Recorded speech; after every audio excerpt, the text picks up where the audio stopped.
U.S. Homeland Security Secretary Kristi Noem said that she uncovered what she calls internal spying inside her department.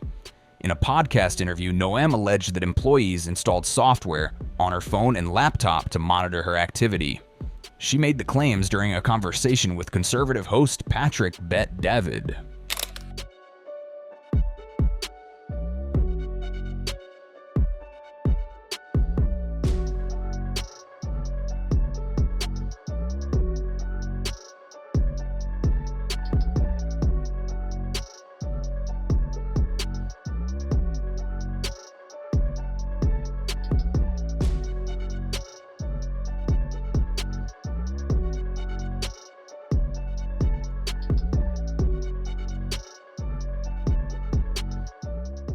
Kristi Noem claimed staffers spied on multiple political appointees before she took action.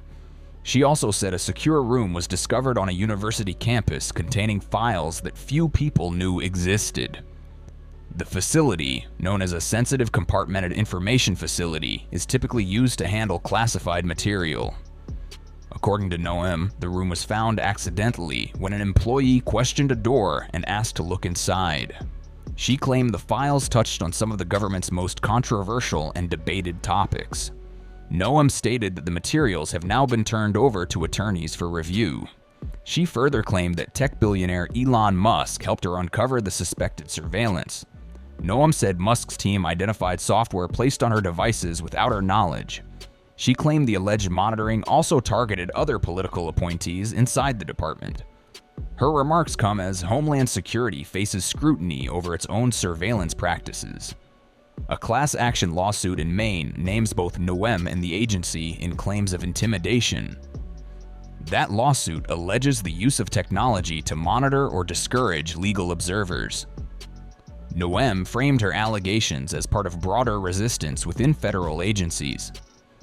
During the interview, she and Bet-David discussed claims of entrenched bureaucracy undermining leadership.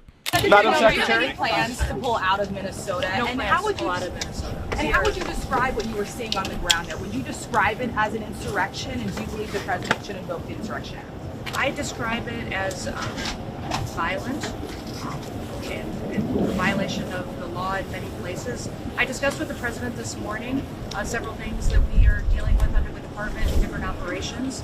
We did discuss the Insurrection Act. He certainly has the constitutional authority to utilize that. My hope is that this leadership team in Minnesota will start to work with us to get criminals off the streets. Remember, we are there in surged operations because of the largest fraud scheme in American history. We had people stealing from taxpayers, stealing funds away from the most vulnerable individuals in this country, people who needed mental health services, developmental services, autism, daycare. Instead, individuals came in, much from the Somalian community, and stole dollars from those people who needed it and put it in their own pockets and enriched themselves. Did it right under Governor Walz's nose, and we believe that he didn't just know about it, that he may be complicit in it as well. Can you Madam Secretary? Secretary, do you believe there are any cases in Minnesota where the ICE agents have gone too far? Our ICE agents are following the law and running their operations according to training. Last night what we saw was 3 individuals weaponize shovels and brooms to attack an ICE officer that had to defend himself. So we're hopeful that we don't see that again, that these protesters and violent rioters will be held accountable for the actions that they're taking, and that our officers can do their work safely. Madam Secretary? Madam Secretary? Can you give us an update on that? He was on posting those cars looted in Minnesota. Can you provide an update on what the agency is going to do about that, and sort of the documents that were taken by those? I believe that those vehicles were FBI vehicles, not our Department of Homeland Security vehicles. So I'm not certain what documents were in there that those criminals may have taken and seen. But I would say that our agent is beat up, he's bruised, he's injured, he's getting treatment, and we're thankful that he made it out alive. Madam Secretary? Madam Secretary? Secretary Noem, are you okay with federal agents and officers violating people's Fourth Amendment rights by asking for papers without reasonable suspicion? Every single action that our ICE officers take is according to the law and following protocols that we have used for years. That this administration has used, the previous administration used. The They are doing everything correctly, and over again in litigation in the courts, we've proven that they've done the right Why thing. is it within Madam Secretary? do that? Why Madam is it within Secretary? their right to ask for papers without reasonable the Insurrection suspicion? Act with the president. Sorry, on all you.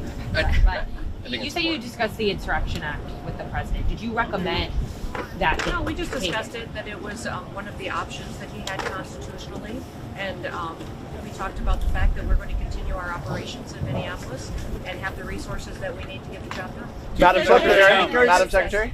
How many tankers are Coast Guard tracking that are loose, and are any of them out of the Caribbean that you're tracking worldwide? I can't speak to the specifics of the operation, although we are watching the entire shadow fleet and how they're moving.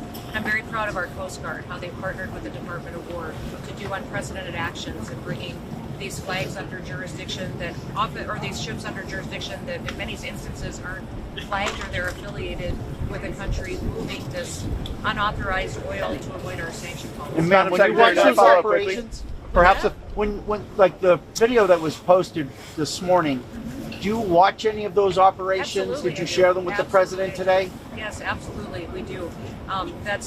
We haven't slept a lot lately between the Coast Guard operations, what they're doing in partnership with the Department of War, and dealing with the shadow fleet, and what we're also doing as far as operations with law enforcement across the country.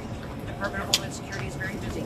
Thank you. Yes. Madam Secretary, perhaps to follow up, why are we seeing Americans being asked on the street to provide proof of citizenship in Minnesota? Is that targeted enforcement? And are you advising Americans to carry proof of citizenship? In every situation, we're doing targeted enforcement. If we are on a target and doing an operation, there may be individuals surrounding that criminal that we may be asking who they are and why they're there and having them validate their identity. That's what we've always done, and asking people who they are so that we know who's in those surroundings. And if they are breaking our federal laws, we will detain them as well until we run that process. Are you advising Americans to carry proof? Just to follow, are you advising Americans to carry proof of citizenship in the second half? There needs to be an insurrection act with them.